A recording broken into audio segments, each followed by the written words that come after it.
Welcome to the third phase of Seize the Imperium, the card game.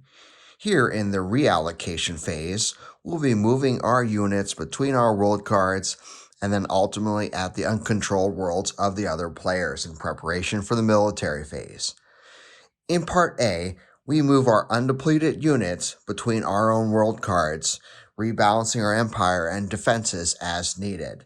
So I have the ability to move everyone from the Cyborg Infantry Division to the Zero Entry Mobile Platforms, Rapid Strike Fleet, Jump Battlesuit Company, and the Light Cruiser Task Force.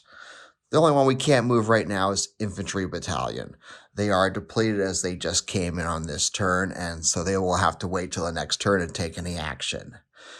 The only unit we're going to move right now is we're going to take the Zero Entry Mobile Platforms, since they can't be used in the attack, and move them over to our throne world. Just in case things go south in the military phase, we still have at least them defending the throne world.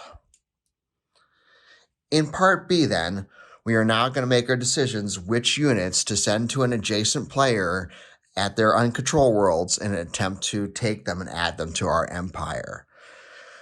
I have a couple choices here from the Fighter Strike player. We have Malachar 4, which is a great fighter production world. We have Ibranex Major, another great world. Shalastra Shogma, which is also key to the mechs of that deck. And then the Throne World itself at Uranus Calendra. And that's probably what we'll do is go with the first one of Malachar, since it really supports the fighter strategy. It would be nice to take Uranus in the Throne World, but with the siege bunker fortifications there, the defense on that world is going to be quite high at a total of 24 when we attack it. So right now we will pick our undepleted units to move. We're going to do Cyborg Infantry Division, as troops can move to uncontrolled worlds. And of course fleets do, like Rapid Strike Fleet. We'll of course take the Light Cruiser Task Force with its 6 mission counters and ready for lots of action. And then we'll round it out with the Jump Battlesuit Company. And that's as far as we're going to be able to take it, even if we had more units. The Zero Entry Mobile Platforms are a satellite, and just like installations, they can't move to uncontrolled world cards. Every world card has a capacity listing, and that's the most units that can be there for either player. So whether defender or offender. So right now I have 4 units moving there, and that is the capacity of that world card, so I can't bring any more.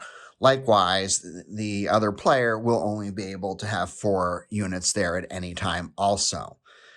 And of course, that leads us then into step C of the reallocation phase, the react. And this is where the other player who's not their turn gets the ability to react against these decisions you've just made. They can move their undepleted units between any of the world cards that you moved against. Since they only chose one world card to go against, that's their only option, is to bring units over to that one.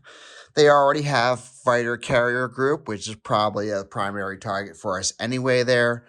The beam weapon batteries are an installation and have no ability to move anyway during this point. The heavy assault mech lance can't move. It's depleted. Likewise, we don't have to worry about the fighter squadron. The standard mechs can, so we will bring them over here and help beef up the defense of Malachar. So it will have 3 different unit cards.